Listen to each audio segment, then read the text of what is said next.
ഇന്ന് നാം വായിച്ചു കേട്ട വചനഭാഗം വിശുദ്ധ ലൂക്ക അറിയിച്ച സുവിശേഷം 12-ാം അധ്യായം 41 മുതലുള്ള വചനഭാഗമാണ്.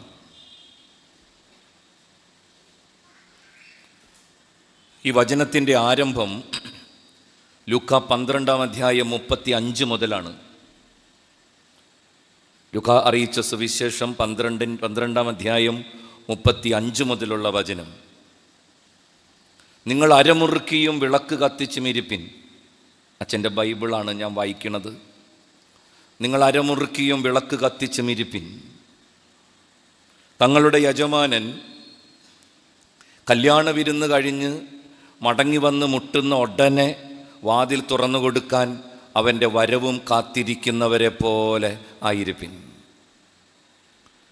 യജമാനൻ വരുമ്പോൾ ജോലിയിൽ വ്യാപൃതനായി കാണപ്പെടുന്ന ഭൃത്യൻ ഭാഗ്യവാൻ. സത്യമായി ഞാൻ നിങ്ങളോട് പറയുന്നു, അവൻ തൻ്റെ സത്യമായി ഞാൻ നിങ്ങളോട് പറയുന്നു, അവൻ അരമുറുക്കി അവനെ ഭക്ഷണത്തിനിരുത്തുകയും അടുത്ത് ചെന്ന് അവരെ പരിചരിക്കുകയും ചെയ്യും. 35-ാമത്തെ വചനം, ആ വചനത്തിൽ പറഞ്ഞ കാര്യം കർത്താവ് ആവർത്തിക്കുന്ന ഭാഗമാണ്. 41 മുതലുള്ള വചനം. 41-ാമത്തെ വചനം ആരംഭിക്കുന്നത് അങ്ങനെയാണ്. പത്രോസ് ചോദിച്ചു, കർത്താവേ, നീ ഈ ഉപമ പറയുന്നത് ഞങ്ങൾക്ക് വേണ്ടിയോ എല്ലാവർക്കും വേണ്ടിയോ? ബഹുമാനപ്പെട്ട അച്ഛൻ വായിച്ചതിൽ ട്രാൻസ്ലേഷനിൽ ചെറിയ വ്യത്യാസമുണ്ട്. ശമയോൻ പത്രോസ് ചോദിക്കണു, കർത്താവേ, നീ ഈ ഉപമ പറയുന്നത് ഞങ്ങൾക്ക് വേണ്ടിയോ എല്ലാവർക്കും വേണ്ടിയോ? മക്കളൊരു പക്ഷേ കേട്ടിട്ടുണ്ടാകും, വിശുദ്ധ ലൂക്കായുടെ സുവിശേഷം വഴിയുടെ സുവിശേഷം എന്നാണ് അറിയപ്പെടുന്നത്. ഗോസ്പൽ ഓഫ് ദി വേ, വഴിയുടെ സുവിശേഷം. കാരണം ലൂക്കാ സുവിശേഷകൻ ക്രിസ്തു സംഭവം വിവരിക്കുന്നത് യേശുവിൻ്റെ നിരന്തരമായ ഒരു യാത്രയുടെ പശ്ചാത്തലത്തിലാണ്. Jesus is walking from Galilee to Jerusalem. ആ പോണ വഴിയിലാണ് അത്ഭുതങ്ങളും അടയാളങ്ങളും വചന ശുശ്രൂഷകളും ഒക്കെ സംഭവിക്കുന്നത്. കർത്താവ് ഇങ്ങനെ നടക്കുകയാണ്. ലൂക്ക അറിയിച്ച സുവിശേഷത്തിൻ്റെ പല ഭാഗങ്ങളിലും അതിൻ്റെ സൂചനകൾ നമുക്ക് വായിച്ചെടുക്കാൻ പറ്റും. ഒത്തിരിയുണ്ട്, ഞാൻ പ്രത്യേകമായിട്ട് പറയണില്ല. അതുകൊണ്ട് ഈ സുവിശേഷം അറിയപ്പെടുന്നത് വഴിയുടെ സുവിശേഷം, ഗോസ്പൽ ഓഫ് ദി വേ എന്നാണ്. അപ്പം കർത്താവ് അങ്ങനെ നടക്കുന്നതിൻ്റെ ഇടയിലായിരിക്കണം ഈ 35-ാമത്തെ വചനം പറഞ്ഞത്. നിങ്ങൾ അരമുറുക്കിയും വിളക്ക് കത്തിച്ചും ഇരിക്കണം. തങ്ങളുടെ യജമാനൻ കല്യാണ വിരുന്ന് കഴിഞ്ഞ് വന്ന് മുട്ടുന്ന ഉടനെ വാതിൽ തുറന്നു കൊടുക്കാൻ അവൻ്റെ വരവും കാത്തിരിക്കുന്നവരെ പോലെ ആയിരിക്കണം. 41-ാമത്തെ വചനം പത്രോസ് ചോദിക്കണു, നീ ഈ ഉപമ പറയണത് ഞങ്ങൾക്ക് വേണ്ടിയാണോ? അച്ഛൻ മനസ്സിലാക്കണത് എങ്ങനെയാണ്? ആ സമയം ചിലപ്പോൾ വൈകുന്നേരം വീട്ടിൽ കയറിയ നേരമായിരിക്കാം. കഞ്ഞിയൊക്കെ കുടിച്ച് കൊച്ചു വർത്താനൊക്കെ പറഞ്ഞിരിക്കണ നേരത്ത് പത്രോസ് കൈവക്കി, കർത്താവേ, ഒരു ഡൗട്ടുണ്ട്. എന്താണ്? വഴിയിൽ വെച്ച് നീ എന്തോ പറഞ്ഞല്ലോ, അരമുറുക്കണം, വിളക്ക് കത്തിക്കണം. തന്നെ നമുക്കിട്ട് താങ്ങിയതാണോ അതോ മൊത്തത്തിലിട്ട് കൊട്ടിയതാണോ? പത്രോസിൻ്റെ ചോദ്യം. നീ ഈ ഉപമ പറയുന്നത് ഞങ്ങൾക്ക് വേണ്ടിയോ എല്ലാവർക്കും വേണ്ടിയോ? നമുക്കിട്ടുള്ള താങ്ങാണോ അതോ മൊത്തത്തിലിട്ടുള്ള വെടിയാണോ? പത്രോസിൻ്റെ ചോദ്യമാണത്. നമ്മളോട് പറഞ്ഞതാണോ അതോ പൊതുവായിട്ട് പറഞ്ഞതാണോ? അപ്പോൾ കർത്താവ് പറഞ്ഞു, മറ്റൊരു ചോദ്യമാണ് കർത്താവ് ചോദിച്ചത്. വീട്ടുജോലിക്കാർക്ക് യഥാസമയം ഭക്ഷണം കൊടുക്കേണ്ടതിന് യജമാനൻ അവരുടെ മേൽ നിയമിക്കുന്ന വിവേകിയും വിശ്വസ്തനുമായ കാര്യസ്ഥനാരാണ്? Who is the responsible servant? വീട്ടുജോലിക്കാർക്ക് യഥാസമയം ഭക്ഷണം കൊടുക്കേണ്ടതിന് യജമാനൻ അവരുടെ മേൽ നിയമിക്കുന്ന വിവേകിയും വിശ്വസ്തനുമായ കാര്യസ്ഥനാരാണ്? കർത്താവ് പറയണു, യജമാനൻ വരുമ്പോൾ ജോലിയിൽ വ്യാപൃതനായി കാണപ്പെടുന്ന ഭൃത്യൻ ഭാഗ്യവാൻ. സത്യമായി ഞാൻ നിങ്ങളോട് പറയുന്നു, അവൻ തൻ്റെ സകല സ്വത്തുക്കളുടെയും മേൽ അവനെ നിയമിക്കും. എന്നാൽ ആ ഭൃത്യൻ തൻ്റെ യജമാനൻ വരാൻ വൈകും എന്ന് ഉള്ളിൽ കരുതി യജമാനൻ്റെ ദാസന്മാരെയും ദാസിമാരെയും അടിക്കാനും തിന്നു കുടിച്ച് ഉന്മത്തനാകാനും തുടങ്ങിയാൽ പ്രതീക്ഷിക്കാത്ത മണിക്കൂറിലും ദിവസത്തിലും അറിയാത്ത മണിക്കൂറിലും യജമാനൻ വരികയും അവനെ ശിക്ഷിച്ച് അവൻ്റെ പങ്ക് അവിശ്വാസികളോടുകൂടെ ആക്കുകയും ചെയ്യും. യജമാനൻ്റെ ഹിതമറിഞ്ഞിട്ടും അതനുസരിച്ച് പ്രവർത്തിക്കുകയോ അതിനൊരുങ്ങുകയോ ചെയ്യാത്ത ഭൃത്യൻ കഠിനമായി പ്രഹരിക്കപ്പെടും. അവസാനത്തെ വചനം വളരെ പ്രധാനപ്പെട്ടതാണ്. അധികം ലഭിച്ചവനിൽ നിന്ന് അധികം ആവശ്യപ്പെടും, അധികം ഏൽപ്പിക്കപ്പെട്ടവനോട് അധികം ചോദിക്കും. അധികം ലഭിച്ചവനിൽ നിന്ന് അധികം ആവശ്യപ്പെടും, അധികം ഏൽപ്പിക്കപ്പെട്ടവനോട് അധികം ചോദിക്കും. പ്രിയമുള്ളവരെ, പ്രാരംഭ പ്രാർത്ഥന ചൊല്ലിയ അച്ഛനും അധ്യക്ഷ പ്രസംഗം പറഞ്ഞ കർത്താവിൻ്റെ അഭിഷിക്തനും ഒരുപോലെ പങ്കുവെച്ച സത്യം അതാണ്. ഈ ലോക ജീവിതത്തിൽ തിരിച്ചറിവോടെ ജീവിക്കണം. മരണമെന്ന ഒരു യാഥാർത്ഥ്യത്തെ മുന്നിൽ കണ്ട് മുമ്പോട്ട് പോകണം.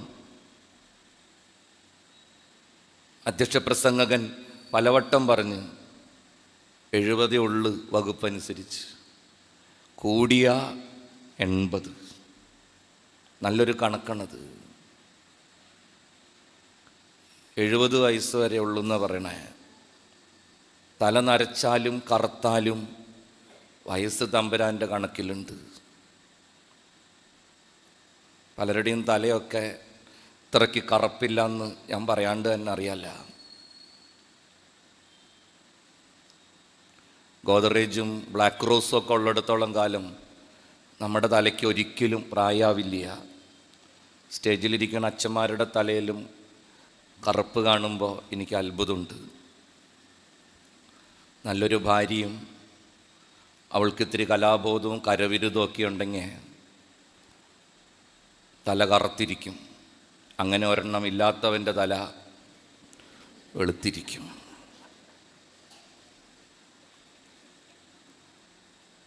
എൺപത് വയസ്സ് വരെ ഒരാൾ ജീവിച്ച, ഞാൻ പറഞ്ഞല്ലോ ഒരു നല്ല കണക്കണത്. ഇടയ്ക്കിടയ്ക്ക് ചിന്തിക്കണത് നല്ലതാണ്. 80 വയസ്സ് വരെ ജീവിച്ച ഒരാൾ എത്ര ദിവസം ജീവിക്കുമെന്ന് നിങ്ങൾ ചിന്തിച്ചിട്ടുണ്ടോ? നേരെ കിടക്കണ കണക്കാണല്ല. 80 വയസ്സ് വരെ 80 × 365. ആരും ഞെട്ടരുത്. ഒരു 27,700 ചില്ലാനും ദിവസമുള്ളൂ ഈ പറഞ്ഞത്. 30,000 ദിവസം തികയില്ല. ഈ സ്ഥാനാർത്ഥികളൊക്കെ എന്തു കുന്തത്തിനാണ് ഇമ്മാതിരി അർമാദിക്കണമെന്ന് എനിക്ക് അറിഞ്ഞുകൂടാ. എന്തായാലും എല്ലാത്തിനും 70ൻ്റെ മുകളിലെത്തിയിട്ടുണ്ട്. കർത്താവ് പറഞ്ഞ കണക്ക് കഴിഞ്ഞ് 80 വയസ്സ് വരെ ഒരാൾ ജീവിച്ച × 365 27,700 ചില്ലാനും ദിവസം ആകെ ഉള്ളത്. ഒരു ദിവസം മിനിമം നമ്മളൊരു 7-8 മണിക്കൂർ ഉറങ്ങും. ഇപ്പം മൊബൈലുള്ള തന്നെ ഉറക്കം വല്ലാണ്ട് കുറഞ്ഞ്. എന്നാലും ഭ്രാന്ത് പിടിക്കാണ്ട് അവസാനം വരെ ജീവിക്കണമെങ്കിൽ 7-8 മണിക്കൂർ ഉറങ്ങണമെന്നാണ് മനഃശാസ്ത്രജ്ഞർ പറയണത്. ബൈബിളിൻ്റെ കാലത്ത് മൊബൈലില്ലാത്തത് കൊണ്ട് ആ ഡീറ്റെയിൽസ് ഒന്നും ഇതിനകത്തില്ല. ഒരു ദിവസം 7 മണിക്കൂറെങ്കിലും ഉറങ്ങണം അത്രേ. 1 മണിക്കൂർ കളി, കുളി, ഭക്ഷണം അങ്ങനെയൊക്കെ പോവും. ഒരു 8 മണിക്കൂർ, അതായത് 1/3 ചുമ്മാ മലങ്കടപ്പ് കിടന്ന് തീർക്കും. ഞാനൊക്കെ എല്ലാ ദിവസവും ഉറങ്ങണേക്ക് മുമ്പ് പ്രാർത്ഥിക്കാറുണ്ട്, കർത്താവേ ഒരു സ്റ്റാൻഡേർഡ് സ്വപ്നം, വെറുതെ കിടക്കാനുള്ള. നമുക്ക് വേണമെങ്കിൽ അമേരിക്കയിലൊക്കെ പോയിട്ട് വരാല്ല. ഈയിടെയായിട്ടൊരു സ്വപ്നം പോലും വൃത്തിയുള്ളത് തടയണില്ല എന്നുള്ളതാണ്. എന്തോരം പ്രാർത്ഥിക്കണം. ചുമ്മാ പോത്തുപോലെ കിടന്നുറങ്ങാണ്. 8 മണിക്കൂർ ഒരാൾ ഉറങ്ങിയാൽ ആ വകുപ്പിൽ എത്ര ദിവസം നമ്മൾ ഉറങ്ങി തീർക്കണുണ്ടെന്നറിയോ? ഞെട്ടരുത്. 8 × 365 × 80 × 24 ഏതാണ്ടൊരു 9,700 ചില്ലാനും ദിവസം ഗോപിയാണ്, ഉറങ്ങിപ്പോവാണ്. ബാക്കിയുള്ളതൊരു 17,000 ദിവസം. 17,700. 20,000 തികയണമെങ്കിൽ മഞ്ഞളേച്ചൻ 300 ദിവസം കൂടി തരണം. കണക്കിൻ്റെ എളുപ്പത്തിന് 20,000 പിടിക്ക്. ഒരു മനുഷ്യൻ 80 വയസ്സ് വരെ ജീവിച്ച വെറും 20,000 ദിവസമാണ് ജീവിക്കണത്. 20,000 ഡേയ്സ്, 20,000 ദിവസം. എന്ന് തുടങ്ങിയാന്നറിയാം, അമ്മയുടെ വയറ്റിൽ നിന്ന് പുറത്ത് വന്ന അന്ന് മുതൽ ഈ മരത്തിൻ്റെ പെട്ടിയിൽ മലന്ന് കിടക്കണ അന്ന് വരെയുള്ള കണക്കാണ് ഈ പറയണേ. 20,000 ദിവസം മലന്ന് കിടന്നതും ഉരുണ്ട് കമന്നതും എഴുന്നേറ്റിരുന്നതും ഉരുണ്ട് വീണ് നടന്നതും LKG UKG ഒക്കെ ഇതിനകത്ത് പെട്ട് 20,000 ദിവസം. 80 വയസ്സ് വരെ ജീവിച്ച 40 കഴിഞ്ഞവർക്ക് ഇനി എത്ര ദിവസം ഉണ്ടെന്നറിയാമോ? കണക്കാണല്ല, 10,000 ഉള്ളുട്ടാ. 50 കഴിഞ്ഞവർക്ക് ഇനി എന്തോരുണ്ടെന്നറിയാമോ?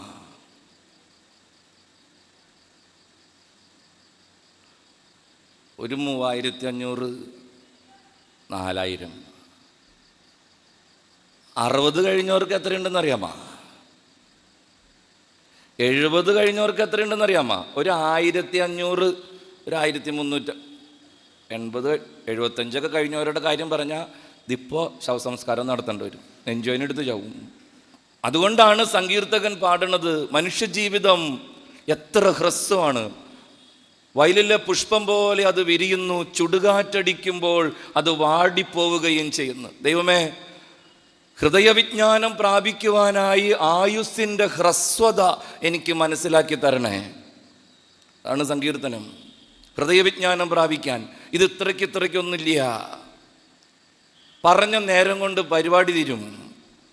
നമ്മളിങ്ങനെ പുതിയ പുതിയ കഥകളും കാര്യങ്ങളൊക്കെ സ്വപ്നം കണ്ട് ജീവിക്കുക. ഏറ്റവും വലിയ സങ്കടം ഈ കർത്താവിൻ്റെ സ്വഭാവത്തിൻ്റെ ഒരു പ്രത്യേകതയാണ്. ഞാൻ ഇടയ്ക്കിടയ്ക്ക് തമ്പുരാനോട് പറയും, ചില നേരത്ത് നിന്നെ എനിക്ക് അങ്ങോട്ട് പിടിക്കണില്ല കർത്താവേ.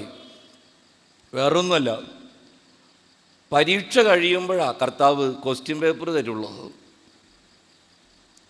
ഈ കുന്ത്രാണ്ടം നേരത്തെ തന്നെങ്കിൽ അത് നോക്കി മര്യാദയ്ക്ക് എഴുതിയനെ. പരീക്ഷ എല്ലാം കഴുതി കഴിയുമ്പോൾ കർത്താവ് പറയും, ഇതായിരുന്നിട്ടാ ചോദ്യം. അവിടെയാണ് എനിക്ക് സങ്കടം വരിക. ഇപ്പം ഒന്നും കൂടി LKG പോകാൻ ആഗ്രഹിക്കാത്ത ആരുള്ളേ? ഓരോ പരീക്ഷ കഴിയുമ്പോഴും പരീക്ഷയുടെ മാർക്ക് കിട്ടുമ്പോഴും നമ്മുടെ മനസ്സിലൊരു കുണ്ഠിതം തോന്നാറില്ലേ? കുറച്ചും കൂടി പഠിക്കായിരുന്നു. തെക്ക് വടക്ക് തെണ്ടി പറക്കി നടന്ന് തോന്നിയത് വലിച്ചു വാരി എഴുതിയപ്പോൾ ഇത്രയും മാർക്ക് കിട്ടിയ കർത്താവേ, ഒന്നും കൂടി ശ്രദ്ധിച്ചിരുന്നെങ്കിൽ. പണ്ടൊരു വികാരിയച്ഛൻ മരിക്കാൻ കിടക്കണ നേരത്ത് കൊച്ചച്ഛനെ വിളിച്ചെന്ന് പറയണേ. ഞങ്ങളുടെ പള്ളിയിൽ അസിസ്റ്റൻ്റ് അച്ഛന്മാരുണ്ട്. വലിയ അച്ഛൻ മരിക്കാൻ പോവാണ്, അസിസ്റ്റൻ്റ് അച്ഛനെ വിളിച്ച്, പാവം എന്താ അത്യാവത്താന്ന് വിചാരിച്ച് ഓടിച്ചെന്ന് വല്യച്ഛൻ പറഞ്ഞു, നീ ആ കസേരയിലൊന്നിരിക്കി. ആ പാവത്താൻ ഇരുന്ന് അച്ഛൻ ചോദിച്ച്, വല്യച്ഛ വല്ല വിഷമമുണ്ടോ, വല്ല ടെൻഷനുണ്ടോ, എന്തുണ്ടെങ്കിലും പറയ്, ഞാനിവിടെ ഉണ്ട്. വല്യച്ഛൻ പറഞ്ഞു, മോനെ വേറൊന്നുമില്ല പറയാൻ. എന്തു പറ്റി? ഒരു സങ്കടം. എന്ത് സങ്കടം? ഇത്തിരിയും കൂടി സൂക്ഷിച്ച് ജീവിച്ചിരുന്നെങ്കിൽ കുറച്ചും കൂടി ഡീസൻ്റായിട്ട് മരിക്കായിരുന്നു. കുറച്ചും കൂടി സൂക്ഷിച്ച് ജീവിച്ചിരുന്നെങ്കിൽ ഇത്തിരിയും കൂടി ഡീസൻ്റായിട്ട് മരിക്കായിരുന്നു. ഈ കൺവെൻഷനൊക്കെ സംഘടിപ്പിക്കുന്നത് ഡീസൻ്റായിട്ട് മരിക്കാനുള്ള കൃപ കിട്ടാൻ വേണ്ടിയിട്ടാണ്. നമ്മൾ വിചാരിക്കും നന്നായിട്ട് ജീവിക്കാനുള്ള അനുഗ്രഹം കിട്ടാനാണ്. എനിക്കങ്ങനെയല്ല. എങ്ങനെ മരിക്കണം, എങ്ങനെ സ്വർഗത്തിൽ പോകണം, അതിനുള്ള പാഠശാലയാണ് ഇത്തരത്തിലുള്ള കൺവെൻഷനുകൾ. ബൈബിൾ എന്ന വാക്കിന് മനോഹരമായ ഒരു ഫുൾ ഫോം ഈ കഴിഞ്ഞ ദിവസം കണ്ടത്. BIBLE, Bible, basic instructions before living earth. Basic instructions before living earth. ഈ ലോകം വിട്ടു പോണേക്ക് മുമ്പ് അറിഞ്ഞിരിക്കേണ്ട അത്യാവശ്യ നിർദ്ദേശങ്ങൾ എഴുതി വെച്ചേക്കണ പുസ്തകമാണത്രേ ബൈബിൾ, ദ ബേസിക് ഇൻസ്ട്രക്ഷൻസ്. ഈ ലോകം വിട്ടു പോണേക്ക് മുമ്പ്. സ്നേഹമുള്ളവരെ, നാം വായിച്ചു കേട്ട വചനഭാഗം ഉണ്ടല്ലോ, കർത്താവ് നമ്മളെ ഓർമ്മപ്പെടുത്തുന്ന കാര്യം അതാണ്. നീ ഉത്തരവാദിത്വമുള്ള ഒരു ഭൃത്യനാണെന്ന്, ഒരു കാര്യസ്ഥനാണെന്നുള്ള തിരിച്ചറിവ് നിനക്കുണ്ടാവണം. You are a responsible servant, prudent unfaithful. വിവേകിയും വിശ്വസ്തനുമായ ഒരു കാര്യസ്ഥനും കാര്യസ്ഥയും ആയിരിക്കണം നീ. ഏൽപ്പിക്കപ്പെട്ടവർക്ക് യഥാസമയം ഭക്ഷണം കൊടുക്കുന്ന കർത്താവിൻ്റെ വിവേകിയും വിശ്വസ്തനുമായ കാര്യസ്ഥൻ. അച്ഛനെ സംബന്ധിച്ചിടത്തോളം ഒരു മനുഷ്യൻ്റെ ജീവിതം ബലപ്പെടുന്നത്, ഒരു മനുഷ്യൻ്റെ ജീവിതം വീണ്ടെടുക്കപ്പെടുന്നത്, ഒരു മനുഷ്യൻ്റെ ജീവിതം വിശുദ്ധീകരിക്കപ്പെടുന്നത് മാനസാന്തരത്തിലേക്കും പശ്ചാത്താപത്തിലേക്കും അവൻ്റെ ജീവിതത്തെ വഴി നടത്തുന്നത് അവൻ ആരാണെന്നുള്ള, അല്ലെങ്കിൽ അവൻ ആരായിരിക്കേണ്ടവനാണെന്നുള്ള ചിന്തയാണ്. ഞാൻ എൻ്റെ ജീവിതത്തെ ബാധിക്കുന്ന കാര്യമാണ് പറയണത്. അത് നിങ്ങളുടെ ജീവിതത്തിലും അർത്ഥവത്താണെന്ന് കരുതുന്നത് കൊണ്ടാണ് പങ്കുവെക്കുന്നത്. എൻ്റെ ജീവിതം എപ്പോഴൊക്കെയാണ് ഇടറിപ്പോയതെന്ന് എനിക്കറിയാം. എൻ്റെ വാക്കുകളും പ്രവൃത്തികളും എപ്പോഴാണ് ദൈവഹിതപ്രകാരം അല്ലാത്തതായതെന്ന് എനിക്കറിയാം. ഞാൻ എപ്പോഴാണ് കോപിച്ചതെന്ന്, ഞാൻ എപ്പോഴാണ് ബലഹീനതകൾക്ക് അടിമപ്പെട്ടതെന്ന്, എപ്പോഴാണ് എൻ്റെ ജീവിതം ഇടറിപ്പോയതെന്ന് എനിക്കറിയാം. ഞാനതിനെ വിലയിരുത്തുമ്പോൾ മനസ്സിലാക്കുന്ന സത്യം, എപ്പോഴൊക്കെ ഞാനൊരു പുരോഹിതനാണെന്ന്, ഞാൻ കർത്താവിൻ്റെ അഭിഷിക്തനാണെന്നുള്ള ചിന്ത എനിക്ക് നഷ്ടപ്പെട്ടോ, അപ്പോഴൊക്കെ എൻ്റെ ജീവിതത്തിൽ ഇടർച്ചകളുണ്ടായി. ഒരപ്പൻ എപ്പോഴാണ് ഇടറിപ്പോണത്? ഒരമ്മയ്ക്ക് എപ്പോഴാണ് തെറ്റുപറ്റണത്? എപ്പോഴാണ് നമ്മുടെ മക്കൾ ആവശ്യമില്ലാത്ത കൂട്ടുകെട്ടുകളിലും ഭീകരമായ പ്രണയബന്ധങ്ങളിലും അകപ്പെട്ട് സ്വയം നഷ്ടപ്പെടുത്തുന്നത്? എപ്പോഴാണ് നമ്മുടെ കുടുംബത്തിൽ പൈശാചികമായ അടിമത്വങ്ങൾ സംഭവിക്കുന്നത്? ഒരു തർക്കമില്ലാത്ത കാര്യമാണ്. നീ ആരാണെന്നും നീ ആരായിരിക്കേണ്ടവനും ആയിരിക്കേണ്ടവളുമാണെന്നുള്ള ബോധം നിനക്ക് നഷ്ടപ്പെടുമ്പോൾ, നിലച്ചൻ പറഞ്ഞില്ലേ, കർത്താവിനോട് പോയി ചോദിക്കണം, നിനക്ക് സുഖാണോന്ന് എൻ്റെ വീട്ടിൽ, എൻ്റെ കുടുംബത്തിൽ കർത്താവുണ്ടെന്നുള്ള തിരിച്ചറിവ് എനിക്ക് നഷ്ടപ്പെടുമ്പോൾ എൻ്റെ കുടുംബം പിശാചിൻ്റെ വാസസ്ഥലമാവും. എൻ്റെ കുടുംബം കർത്താവിന് പ്രതിഷ്ഠിതമാണെന്നുള്ള സത്യം ഞാൻ മറക്കുമ്പോൾ ആ മറവി പിശാചിന് കടന്നു കയറാനുള്ള വാതിലായി പരിണമിക്കും. അങ്ങനെ നമ്മുടെ കുടുംബം തകർച്ചയിലേക്ക് കൂപ്പുകുത്തും. ബിവറേജിൻ്റെ മുമ്പിൽ ക്യൂ നിൽക്കുന്ന മനുഷ്യനെ നോക്കുക, അവന് അപ്പൻ്റെ ചായ ഉണ്ടാവില്ല. പരീക്ഷ എഴുതാൻ പോയ മക്കൾക്ക് വേണ്ടി പ്രാർത്ഥിക്കേണ്ടതിന് പകരം മക്കൾ പരീക്ഷ എഴുതുമ്പോൾ റിമോട്ട് കൺട്രോള് കുത്തിക്കളിച്ചിരിക്കുന്ന അമ്മയെ പരിശോധിക്കുക, അവൾക്ക് അമ്മയുടെ ചായ ഉണ്ടാവില്ല. പഠിക്കാൻ വേണ്ടി വിദ്യാലയത്തിലേക്കും കോളേജിലേക്കും പോയിട്ട് വല്ലോനും കണ്ണുരുട്ടിയോ ഇറുക്കിയോ ഒക്കെ കാണിക്കുമ്പോൾ തോന്നിയവൻ്റെ പിന്നാലെ പോണ മക്കളുടെ മുഖത്തേക്ക് നോക്കുക, അവർക്ക് മക്കളുടെ ഭാവം ഉണ്ടാവില്ല. പരമപരിശുദ്ധമായ കൈകളോടെ ബലിയർപ്പിക്കേണ്ട പ്രാർത്ഥിക്കേണ്ട പുരോഹിതൻ ഇടറിപ്പോയി കഴിഞ്ഞാൽ അവൻ്റെ മുഖത്തേക്ക് നോക്കുക, അവന് മോശയുടെ മുഖത്തിൻ്റെ ചൈതന്യം ഉണ്ടാവില്ല. അതാണ് അച്ഛൻ ഓർമ്മിപ്പിക്കുന്നത്. അവബോധമാണ് ജീവിതത്തിന് അടിസ്ഥാനം. കർത്താവ് പറയണു, നീ ഉത്തരവാദിത്വമുള്ള കാര്യസ്ഥനാണ്, വിവേകിയും വിശ്വസ്തനുമായിരിക്കണം നീ. നീ മക്കൾക്ക് വേണ്ടി പ്രാർത്ഥിക്കും, കുടുംബത്തിന് വേണ്ടി മഹാത്യാഗങ്ങൾ ചെയ്യും. പക്ഷെ പ്രിയപ്പെട്ടവരൊക്കെ നിന്നെ നിഷേധിക്കും, നിന്നെ തള്ളിപ്പറയും, നിന്റെ പ്രാർത്ഥനകൾ വൃദ്ധാവിലാണെന്ന് പരിഹസിക്കും. ചിലപ്പോൾ ഈ ലോകത്തിൻ്റെ മുമ്പിൽ കർത്താവിന് പ്രിയപ്പെട്ടവനും പ്രിയപ്പെട്ടവളുമായി ജീവിക്കുമ്പോൾ നീ അവഹേളിതനും പരിഹാസിതനുമാവും. കർത്താവ് പറയും, നീ വിളിക്കപ്പെട്ടിരിക്കുന്നത് വിജയിക്കാനല്ല, വിശ്വസ്തനാകാനാണ്. നീ വിളിക്കപ്പെട്ടിരിക്കുന്നത് വിജയിക്കാനല്ല, വിശ്വസ്തനാകാനാണ്. കൽക്കത്തയിലെ മദർ തെരേസയാണ് അത് മനോഹരമായിട്ട് പറഞ്ഞത്. ഒരു ക്രിസ്ത്യാനിയുടെ വിളി എന്ന് പറയുന്നത് it's a call not to be successful but to be faithful. ഒരുപക്ഷെ നല്ല അപ്പനായിട്ട് ജീവിക്കുമ്പോൾ, നല്ല അമ്മയായിട്ട് ജീവിക്കുമ്പോൾ, നല്ല മോനും മോളുമായിട്ട് ജീവിക്കുമ്പോൾ ഈ ലോകം നിന്നെ തള്ളിപ്പറയും, നീ പമ്പര വിഡ്ഢിയാണെന്ന് ആക്ഷേപിക്കും. നിന്റെ പ്രാർത്ഥനകൾക്കും നിന്റെ ദൈവാശ്രയത്വത്തിനും ഒരു വിലയുമില്ലെന്ന് പരിഹസിക്കും. പക്ഷേ നിന്റെ ദൈവത്തിൻ്റെ മുമ്പിൽ നീ വിശ്വസ്തനായിരുന്നാൽ, വിശ്വസ്തനായിരിക്കുന്നവർക്ക് അവൻ പറഞ്ഞിട്ടുള്ള നിത്യതയുടെ കിരീടം അവൻ നിന്നെ ധരിപ്പിക്കും. പൗലോസ്, ഞാൻ നല്ല ഓട്ടം ഓടി, വിശ്വാസം സംരക്ഷിച്ച്, അതിനാൽ നീതിയുടെ ന്യായാധിപനായ കർത്താവ് ആ ദിവസം നീതിയുടെ മുടി എന്നെ അണിയിക്കും. നമ്മുടെ ജീവിതത്തിൽ ആരാണെന്നുള്ള തിരിച്ചറിവ്. ഉൽപ്പത്തിയുടെ പുസ്തകം 3-ാം അധ്യായം 9-ാം വചനം, ദൈവമായ കർത്താവ് പുരുഷനെ വിളിച്ച് ചോദിച്ച്, ഉൽപ്പത്തി 3:9, ആദം നീ എവിടെയാണ്? Where are you? നീ എവിടെയാണ്? നീ എവിടെയാണ് എന്ന് ചോദിച്ചതിൻ്റെ അർത്ഥം എന്തുവാ? നീ ഇപ്പം ഏത് മരത്തിൻ്റെ കടക്കലാ നിൽക്കണേ എന്നറിയാനാണ്?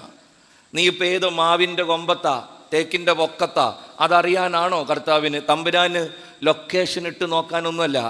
നീ എവിടെയാണെന്ന് ആദത്തിനെ വിളിച്ച് ചോദിച്ചത്. എപ്പോഴാണ് ചോദിച്ചതെന്ന് നമുക്കറിയാം. ആദം കാലത്തും വൈകുന്നേരവും തമ്പുരാൻ്റെ കൂടെ മോർണിംഗ് വാക്കിംഗ്, ഈവനിങ് വാക്കിംഗ് നടത്തിക്കൊണ്ടിരുന്നവനാണ്. തോളത്ത് കൈയിട്ട് പറുദീസായിലൂടെ തെക്കോടക്ക് നടന്നുകൊണ്ടിരുന്ന പാർട്ടിയാണ് ആദിപിതാവായ ആദം. പക്ഷെ അന്ന് എന്തുണ്ടായെന്ന് നമുക്കറിയാം. ആ പെണ്ണ് തിന്ന ആപ്പിളിൻ്റെ ബാക്കി നമ്മുടെ അണ്ണൻ തിന്ന്. ഒരാവശ്യമില്ലാത്ത കാര്യമാണ്. എല്ലാ ഫ്രൂട്ട്സും ഉണ്ടായിരുന്നെന്നാണ് പറയണത്, കിവി വരെ ഉണ്ടായിരുന്നത്. ഇതെന്തിനീ ആപ്പിളിനാ? അതും പെണ്ണ് എന്നതിൻ്റെ ഒരു ഫ്രഷ് ഒരെണ്ണം പോലും പറിച്ചു തിന്നില്ല എന്നുള്ളതാണ്. ഞാൻ പണ്ടൊക്കെ ഇങ്ങനെ പറയാറുണ്ട്, എങ്ങാനും തമ്പുരാനെ സഹായിച്ച് സ്വർഗത്തിൽ ചെന്നാ കാരണവരെ എങ്ങാനും വഴി കണ്ട ഉറപ്പായിട്ടും ഞാൻ ചോദിക്കും, താൻ എന്ത് കാര്യത്തിന് ഈ ചതി ചെയ്ത്? താൻ ഒറ്റൊരുത്തൻകാരനാ എനിക്ക് ഈ ഗതികേടൊക്കെ ഉണ്ടായത്. ഇല്ലെങ്കിൽ ഞാൻ എവിടെ ജീവിക്കേണ്ടവനാ? സ്വർഗത്തിൽ തമ്പുരാൻ്റെ പരലുമ്മ തൂങ്ങി അടിപൊളി ലൈഫായിരുന്നു. ചുമ്മാ ഫ്രൂട്ട്സ് പറിച്ച് തിന്നാൽ മതിയായിരുന്നു. പാത്രം പോലും കഴുകണ്ട, കുളിയില്ല, അലക്കില്ല, തുണിയുണ്ടെങ്കിലല്ലേ അലക്കുള്ളൂ. എന്തൊരു ലൈഫായിരുന്നു. പോയി ഒരു ആപ്പിള് കടിമേ. ആദം ഹവ്വ കൊടുത്തതിൻ്റെ ബാക്കി തിന്ന്. അപ്പോഴാ പുള്ളിക്ക് വിത്തൗട്ടാന്ന് മനസ്സിലായത്.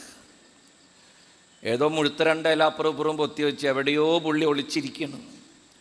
അപ്പോഴാണ് തമ്പുരാൻ ആ വഴി വരണത്. കർത്താവ് സാധാരണ ആദം ഒരു മരത്തിൻ്റെ കടയ്ക്ക് എത്തുമ്പോൾ കർത്താവിൻ്റെ കൂടെ കൂടും. അങ്ങനെയാണ് ചില മനുഷ്യരങ്ങനെയാണ്. ഈ പള്ളിയിലൊക്കെ, ഞങ്ങളുടെ പള്ളികളിൽ പ്രദക്ഷിണം ഉണ്ടാവും. തറവാട്ടി പറഞ്ഞവരൊന്നും പള്ളിയിൽ നിന്ന് തുടങ്ങൂല, പ്രദക്ഷിണത്തിലുണ്ടാവില്ല. അവരുടെ വീട്ടിൻ്റെ ഉമ്മറത്തെത്തുമ്പോൾ അങ്ങോട്ട് കയറുള്ളൂ. ഇവിടങ്ങളിലൊന്നും അങ്ങനെ ഉണ്ടാവില്ല എന്ന് എനിക്കറിയാം. വലിയ തറവാടികൾ അങ്ങനെയാണ്. അവരുടെ വീടിൻ്റെ ഉമ്മറത്തെത്തുമ്പോൾ അവർ പതുക്കെ ലൈനിൽ കയറിയിരിക്കും. തിരിച്ച് പ്രദക്ഷിണം ആ വഴിയിൽ അവരുടെ വീടിൻ്റെ ഉമ്മറത്തെത്തുമ്പോൾ അവർ കർത്താവിനോട് പറയും, കർത്താവെ പള്ളിയിലേക്കുള്ള വഴി അറിയാമല്ലോ, ഞങ്ങൾ ഇവിടെ ഇറങ്ങുകയാണ്. അവരിറങ്ങിപ്പോവും. അങ്ങനെ ചില ആത്മാക്കളുണ്ട്. ആദത്തിൻ്റെ പരിപാടി എങ്ങനെയായിരുന്നു? കർത്താവ് ഇങ്ങനെ നടന്ന് വരും. ഒരു സ്ഥലത്തെത്തുമ്പോൾ ആദം ഹായ്, അപ്പം കർത്താവ് ഹോയ്, രണ്ടുപേരും കൂടി നടക്കും. തിരിച്ച് കറങ്ങി തിരിഞ്ഞ് ആ വഴിക്ക് എത്തുമ്പോൾ ഏതെങ്കിലും ഒരു ചേമ്പിൻ്റെ കടയ്ക്ക് നിന്ന് ഹൗവ ഹായ്, അപ്പം ആദം ഹോയ്, അവിടെ ഇറങ്ങിപ്പോവും. ഇത് സ്ഥിരം പരിപാടിയാണ്. അന്ന് ആപ്പിള് തിന്ന് എവിടെയെങ്ങാണ്ട് ഒളിച്ച് നിൽക്കണ കാർന്നവരെ കാണില്ല. കർത്താവ് അവിടെ നിന്നിട്ട് അലറി, ആദം വേർ ആർ യു? നീ എവിടെ പോയി കിടക്കുക? കർത്താവ് എന്താ ചോദിച്ചതിൻ്റെ അർത്ഥം? ഞാൻ പറഞ്ഞില്ലേ, ലൊക്കേഷൻ മാപ്പല്ല, GPS ഇട്ട് നോക്കാനല്ല തമ്പുരാന്. കർത്താവ് ചോദിച്ചതിൻ്റെ അർത്ഥം എന്താ? നീ എവിടെയാണ് എന്ന ചോദ്യം നീ എവിടെ ആയിരിക്കേണ്ടവനാണ് എന്ന ചോദ്യം കൂടി ഉൾക്കൊള്ളുന്നുണ്ട്. നീ എവിടെയാണ് എന്ന ചോദ്യം നീ എവിടെ ആയിരിക്കേണ്ടവനാണ്, നീ എങ്ങനെ ജീവിക്കേണ്ടവനാണ്, നിനക്ക് എന്താ പറ്റിയത്, അതാണ് ചോദ്യം. Where you are, it simply implies the question where you should be. നീ എവിടെ ആയിരിക്കേണ്ടവനാണ്, നിനക്ക് എന്താ പറ്റിയത്, നീ എങ്ങനെ ജീവിക്കേണ്ടവനാ. ഇതാണ് പ്രിയപ്പെട്ടവരെ അവബോധം എന്ന് പറയുന്നത്, കോൺഷ്യസ്നെസ്. അതാണ് കർത്താവ് നമ്മോട് ചോദിക്കുന്നതും ആവശ്യപ്പെടുന്നതും. നീ ആരാണെന്നുള്ള തിരിച്ചറിവിൽ ജീവിക്കണം. നീ ഒരപ്പനാണ്, നീ ഒരു അമ്മയാണ്, നീ ഒരു മോനും മോളുമാണ്. സത്യമായിട്ടും ഞാനൊരു പുരോഹിതനാണ്. നീ ആരാണെന്ന ബോധ്യത്തോടെ, നീ ആരാണെന്നുള്ള തിരിച്ചറിവോടെ ജീവിക്കുമ്പോഴാണ് നിന്റെ ദൈവം നിന്റെ ജീവിതത്തിൽ പ്രസാദിക്കുക. ഹല്ലേലൂയ.